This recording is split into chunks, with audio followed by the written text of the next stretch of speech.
something that did not dominate headlines but absolutely should have. China has just rolled out a new strategic roadmap for Latin America and the Caribbean. And this isn't some routine diplomatic update. This is Beijing signaling very clearly that it sees the region as central to the next phase of the global power shift.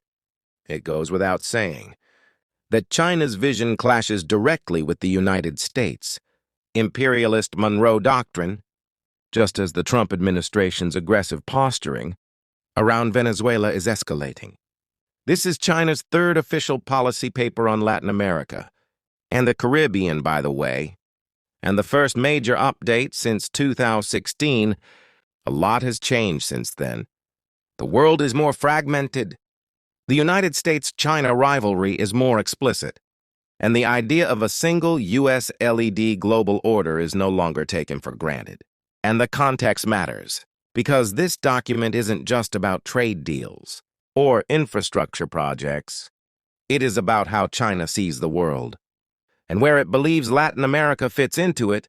When you review the document that I'm about to walk you through, you might notice that one of the first things that jumps out is how strongly Beijing frames the region. As part of the Global South, that is not just a label, it is a political identity.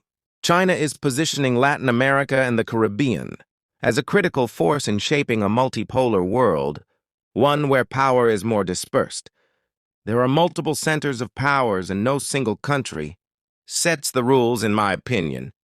The language is very telling. Wouldn't you agree? Let me know what you think in the comments below. The document talks about building, and I quote here, a community with a shared future, pushing back against unilateral bullying and hegemony, and embracing a world order that reflects shifting power balances. In other words, this is China saying the old system is fading. It is gone, and Latin America should be part of what comes next. And naturally, China positions itself to engage with Latin American states. From there, the strategy moves into concrete steps, starting with politics at the center of China's political expectations is the One China principle. Beijing makes it very clear that Taiwan is a core interest, and that it values Latin American governments that recognize that position. In turn, China promises mutual support on issues of sovereignty and territorial integrity. This is about alignment, not just about diplomacy. What's interesting is how broad Beijing wants this political engagement to be. It is not limited to presidents and foreign ministers anymore. China wants deeper ties between legislatures, between political parties, and government institutions across the region. And notably, what I would like to point out is that the Chinese Communist Party says that it wants to cooperate with political parties, regardless of their ideology. This is so important. Left, right, populist, technocratic, it just doesn't matter. What matters is engagement and long-term influence. This is one of the main differences, in my view, between China's approach to cooperation and what we see in the West. It is not based on ideology. The Chinese approach is not based on ideology.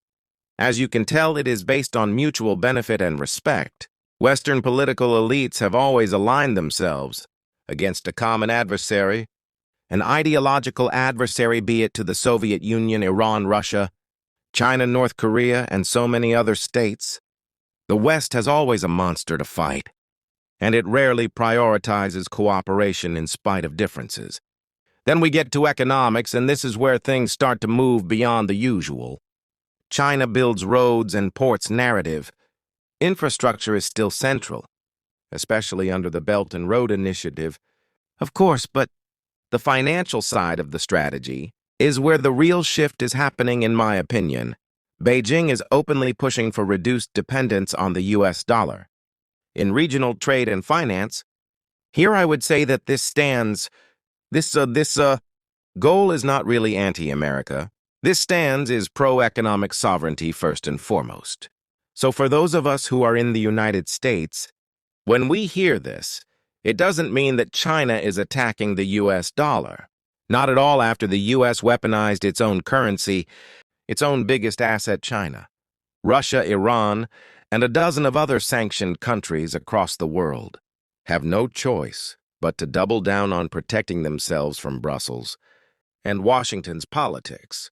De-dollarization is one way to accomplish that goal, so it's not surprising that China wants to expand local currency trade, that it wants to promote currency swap agreements, and to deepen cooperation between central banks. The goal is very clear. Make it easier for countries in Latin America to trade with China, using their own currencies or the yuan, rather than relying on dollars. It is a slow process, of course it is, but it is a direct challenge to the financial architecture that has dominated global trade for decades now. Add to that the expansion of Chinese banks and Chinese financial institutions, Chinese funding in the region, and you start to see the outlines of a parallel financial ecosystem already taking shape. This is quite fascinating. Security and Defense Corporation is another area where the document goes further than many might expect. China is proposing more frequent exchanges between military and defense officials, more visits, more training, and more coordination. Of course, this would be a big challenge to the United States in the region, and it's not just about traditional military cooperation. Beijing is emphasizing areas like counterterrorism, humanitarian assistance, disaster relief, and peacekeeping, all important areas. All of this is framed under China's Global Security Initiative, which presents itself as an alternative to U.S. LED security frameworks. The message here is very subtle, but it is very powerful. China isn't just an economic partner anymore. It is a security partner too. And slowly but surely it is positioning itself as such. It is willing to offer cooperation without the political conditions that often come with Western alliances. There are several more equally important dimensions that are discussed in this white paper, such as technology, a very, very important area. There is also a space component and the soft power dimension. To keep this video short, I will continue this discussion over on my Substack and Patreon. Both sides are linked in the video description box below. Follow along and leave a comment with your thoughts on China's new initiative. One of the biggest questions, I would say, is how Latin American countries now choose to navigate this moment, this changing power landscape, if you will, because Beijing isn't offering a single project, as you can tell, or a short-term boost. It is offering a place in a different vision of the world order. And once you start moving in that direction, the consequences, and I'm talking about strategic, economic, and geopolitical, are very hard to reverse, because the United States will very much challenge it, as it views Latin America as, quote-unquote, its own backyard. But if the United States can engage with Taiwan, then why wouldn't China seek to expand its influence in Latin America? It goes both ways, doesn't it? What do you think? Comment below. Share your thoughts. I would love to hear what you have to say about this.